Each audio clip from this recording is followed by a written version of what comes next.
오늘 같이 보실 하나님의 말씀은 구약성경 시편 118편 1절 말씀입니다. 구약성경 889페이지에 있습니다. 구약성경 시편 118편 1절 말씀입니다.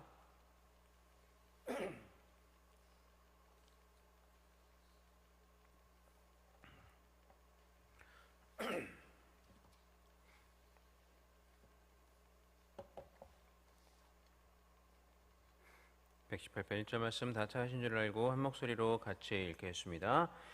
여호와께 감사하라. 그는 선하시며 그의 인자하심이 영원하미로다. 아멘. 성경을 보시면요, 정말 어쩔 때는 이 말씀은 정말 순종하기 쉽지 않겠다라고 생각되는 그런 말씀들이 있습니다.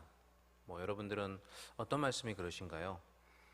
일반적으로 원수를 사랑하라, 또는 내 이웃을 내 몸과 같이 사랑하라, 또는 내가 가진 것을 다 팔아서 가난한 이웃에게 나눠줘라 라는 그런 말씀들이 아마 대표적으로 지키기 쉽지 않은 말씀이다 라고 생각이 들 것입니다.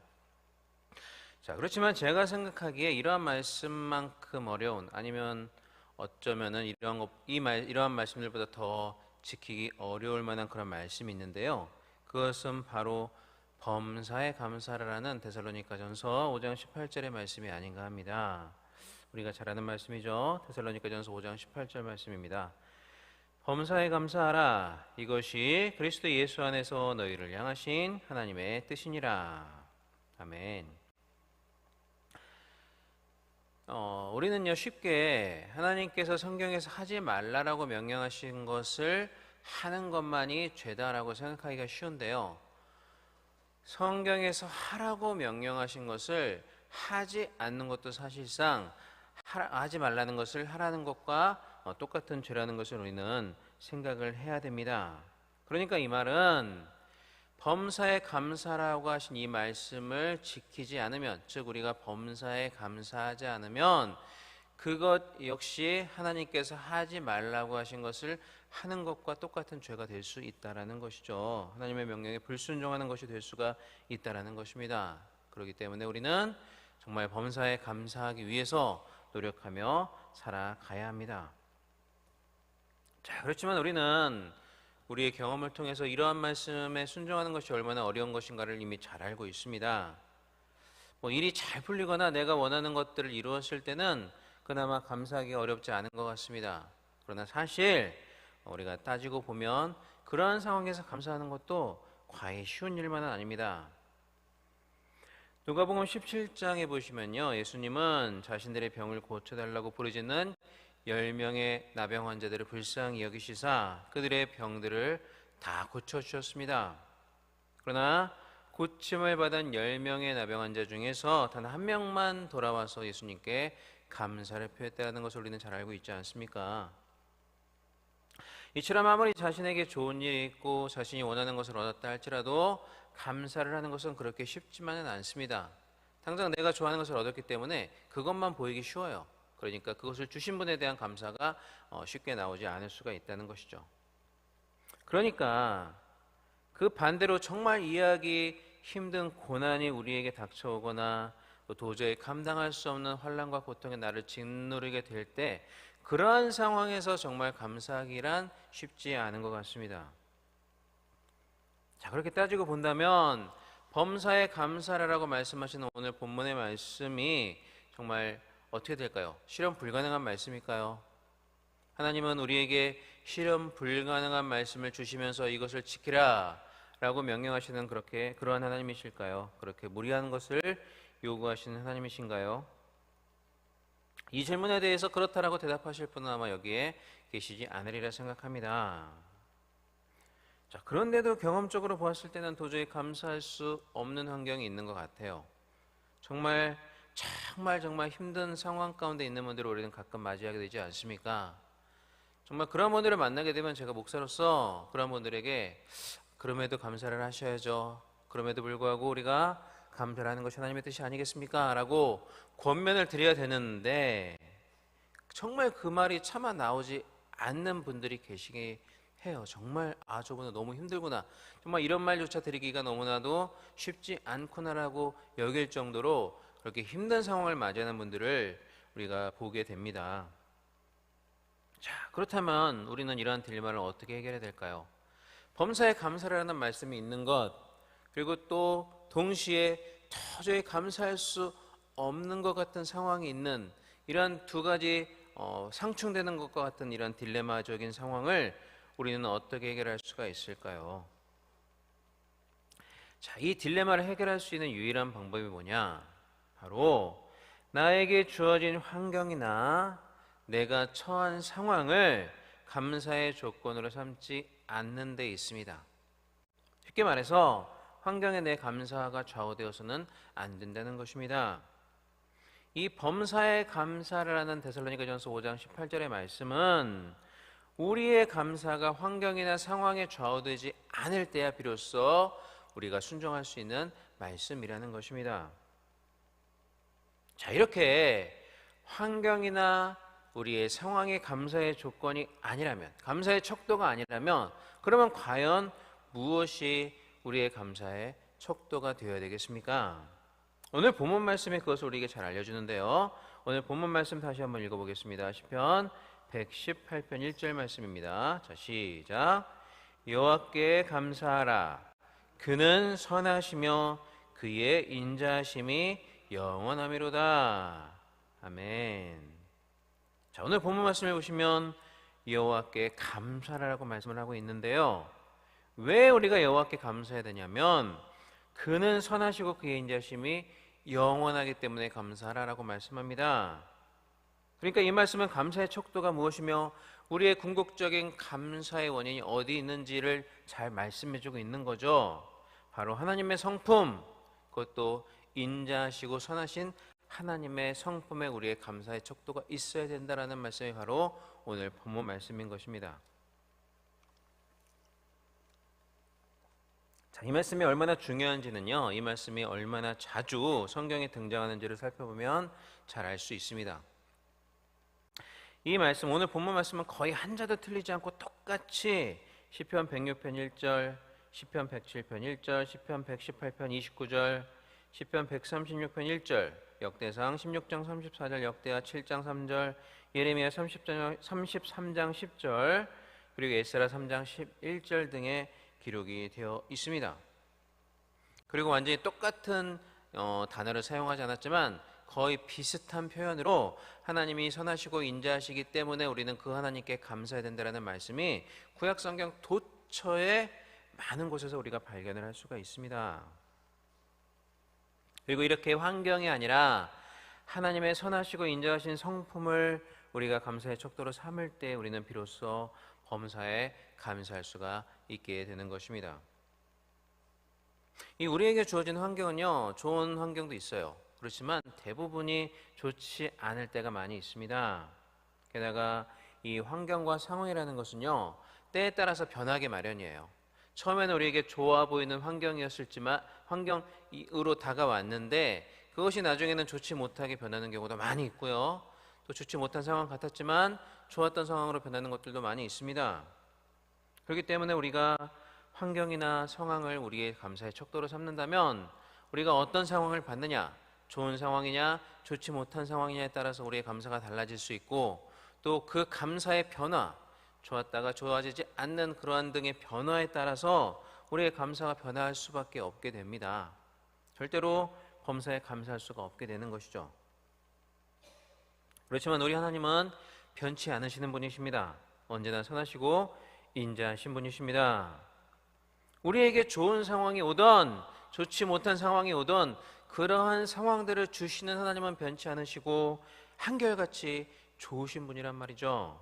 한결같이 선하시고 인자하신 하나님이시라는 말입니다. 그렇기 때문에 어저께나 오늘이나 영원무궁히 변치 않으시는 그 하나님을 우리의 감사의 척도로 삼으면 특별히 하나님의 선하시고 인자하신 그 성품을 우리의 감사의 척도로 삼게 되면 우리는 범사에 감사할 수가 있게 되는 것입니다. 겉으로 보기에는 좋지 못한 상황이 우리에게 다가온다 할지라도 또 좋았던 상황이 좋지 못한 상황으로 변하게 된다 할지라도 그러한 상황을 주신 하나님은 변치 않으시고 특별히 좋으시고 인자하시고 선하신 하나님이시기 때문에 그 하나님이 우리에게 그러한 상황을 허락하셨다는 것을 우리가 믿을 수 있게 돼요. 그리고 그런 것들을 믿게 되면 우리는 우리에게 주어진 환경이나 또 이제 상황에 상관없이 범사에 감사할 수가 있게 되는 것입니다. 이렇게 하나님의 선하시고 인자하신 성품을 감사의 척도로 삼아서 도저히 감사할 수 없는 상황 가운데서도 감사했던 분이 계시지 않습니까? 바로 사랑의 원자탄이라고 불리는 손양원 목사님께서 그러한 감사를 하셨습니다. 우리가 잘 알고 있겠지만 손양원 목사님은 자신의 두 아들이 한 명의 군인에 의해서 살해를 당했을 때 이렇게 기도를 하셨습니다. 하나님, 제 두 아들을 죽인 그 군인을 꼭 살려주십시오. 예수님을 못 박았던 로마 군병처럼 그는 그가 무엇을 하였는지 알지 못합니다. 제발 그 군인을 살려주십시오. 이렇게 기도를 하셨습니다. 그리고 더욱 놀랍게도 자신을 죽인 그 군인을 자신의 죽은 두 아들을 대신해서 양자로 삼기까지 하셨습니다. 더욱 놀라운 사실이 있어요. 이 손 목사님께서는 두 아들의 장례식장에서 그 유명한 9가지의 감사의 제목으로 그 장례 답사를 대신하셨습니다. 그리고 당시 목사님께서 한 달에 80만 원의 그러한 생활비를 받으셨는데 1만 원에 해당하는 감사의 헌금을 하나님 앞에 감사의 예물로 드리셨습니다. 두 자녀를 잃은 것에 감사해서 자신의 본봉의 120배가 넘는 그러한 감사 헌금을 드리셨다는 것이죠. 이 손양원 목사님의 예는 범사에 감사라는 말씀이 전혀 불가능한 말씀이 아니구나라는 것을 우리에게 잘 보여주는 그런 신뢰가 된다고 할 수가 있습니다. 목사님께서는 자신에게 주어진 그 재앙과 같은 상황, 환경을 보신 것이 아니라 그 상황 너머에 있는 하나님의 선하심과 신실하심을 보신 것입니다. 그랬더니 재앙과 같은 현실이 달리 보였던 거죠. 그래서 그것이 오히려 감사의 조건들이 될 수가 있었던 것입니다. 그래서 손 목사님은 정말 감사할 수 없는 그러한 악조건과 같은 상황에서도 감사를 드리실 수가 있었던 것입니다. 사랑하는 여러분, 손양 목사님이 정말 대단하시긴 하시지만 우리와 동일한 성정을 가지신 분이십니다. 그렇기 때문에 손양원 목사님께서 하실 수 있었다면 비록 쉽지는 않겠지만 그래도 우리도 할 수 있다라는 것이죠. 자, 그렇지만 당장 내 눈앞에 펼쳐진 현실적 상황을 외면하기라는 정말 쉽지 않습니다. 하나님의 선하심과 인자하심을 바라보려고 해도요, 우선 내 앞에 닥친 환경이 먼저 보여요. 그리고 그런 환경들이 내 눈을 막아서 그 환경 너머에 있는 하나님의 선하심과 인자하심을 보지 못하게 방해하는 것이 일수입니다. 그렇게 내 눈을 가리기가 일수죠. 그렇기 때문에 범사에 감사하는 것은 절대 말처럼 쉽지 않고요, 그냥 자연스럽게 나오는 것이 아닙니다. 우리가 경건에 이르기를 연습해야 되듯이 이 감사 또한 연습해서 업그레이드를 해야 하는 것입니다. 이 감사를 연습하고 업그레이드 한다는 것은 현실적인 상황, 내 눈앞에 보이는 상황 너머에 있는 하나님, 그리고 그분의 선하시고 인자하신 성품을 항상 묵상하면서 그것을 감사의 조건으로 삼는 연습을 하는 것을 말합니다. 아무리 힘든 상황이 우리에게 닥쳐온다 할지라도 그것을 액면 그대로 보는 것이 아니라 하나님의 선하심과 인자하심이라는 안경을 쓰고서 그 안경을 가지고 그 상황을 바라보는 연습을 해야 된다는 것이죠. 그렇게 나에게 주어진 현실적인 상황들을 하나님의 선하심과 인자하심이라는 관점으로 재해석을 하면은 그 해석의 그 현실이 이제 달라 보이고, 그래서 이전에 감사할 수 없었다 할지라도 우리는 감사할 수가 있게 된다는 것입니다. 사랑하는 여러분, 오늘은 맥주 감사 주일입니다. 지난 반년 동안 하나님은 우리에게 넘치는 감사의 조건들을 주셨죠. 그것들을 세어 보시면서 감사드리시기를 바랍니다. 자, 그렇지만 내가 감사할 수 없는 조건이라고 생각했던 그런 힘들고 어려운 상황들도 분명히 있으셨을 것입니다. 그러나 그러한 상황들도 다시 한번 새로운 감사의 눈으로 바라보시기를 바랍니다. 그러한 상황들 너머에도 하나님의 선하심과 인자하심이 있었구나라는 것을 우리가 깨달을 수가 있게 될 것입니다. 그리고 그러한 상황들조차도 감사할 상황이었구나라는 것을 우리가 알 수 있게 될 것입니다. 자, 그러면 지난 반년 동안 하나님께서 우리에게 주셨던 모든 상황들이 다 감사할 조건들이었구나, 내가 보기에 좋았던 것들뿐만 아니라 내가 보기에 아니었다라고 생각되는 것들조차도 다 실상은 우리가 감사할 내용이었구나라는 것을 깨닫게 될 것입니다. 그렇게 여러분들의 감사가 업그레이드되는 여러분들이 되시기를 바랍니다. 그리고 그 업그레이드된 감사로 남은 반년도, 아니 여러분의 남은 평생도 항상 범사에 감사하며 살아가는 그런 여러분들이 되실 수 있기를 주님의 이름으로 간절히 축원합니다. 기도하겠습니다. 하나님 아버지, 감사합니다. 우리의 고전한 몸을 깨우시고 이 시간 귀한 주님의 존전 앞에 나와서 또 유튜브를 통해서 하나님 앞에 예배드리며 새벽제단을 쌓을 수 있도록 은혜를 베풀어 주신 주님께 감사를 드립니다. 또한 말씀을 통해 우리에게 은혜 주심에 감사를 드립니다. 오늘 말씀을 통해 범사에 감사할 수 있는 비결을 깨닫게 하여 주셔서 감사합니다. 항상 우리의 눈을 높이 들어서 상황 너머에 있는 하나님의 선하심과 인자하심을 먼저 바라보게 하여 주시옵소서. 그러면 그렇게 우리의 감사가 업그레이드 되게 하여 주시옵소서. 그 업그레이드된 감사로 남은 반년도 그리고 남은 평생 우리가 항상 범사에 감사하며 살아가게 주님 도와주시옵소서. 또 하나님 아버지, 이 시간 나올 때 빈손으로 나오지 않냐고 귀한 예물 드리는 믿음의 권속들이 있습니다. 하나님, 여러 제목으로 된 예물 기뻐 받아주시고 천배만배의 축복으로 갚아주시며 하늘 곳간을 열어서 할 것이 없도록 부어주시옵소서. 또한 귀한 예물들이 쓰이는 곳마다 온전히 주님의 영광만이 드러나게 하여 주시옵소서. 감사드리며 이 모든 말씀 우리 주 예수님 이름으로 기도하옵나이다. 아멘. 하늘에 계신 우리 아버지여, 이름으로 기억임을 받으시오며 나라의 마옵시며 뜻이 하늘에서 이루어진 것 같이 땅에서도 이루어지이다. 오늘날 우리에게 이런 양식을 주옵시고 우리가 우리에게 죄 지은 자를 사하여 준 것 같이 우리 죄를 사하여 주옵시고 우리를 시험에 들게 하지 마옵시고 다만 악에서 구하옵소서. 내게 나라와 권세와 영광이 아버지께 영원히 있사옵나이다. 아멘.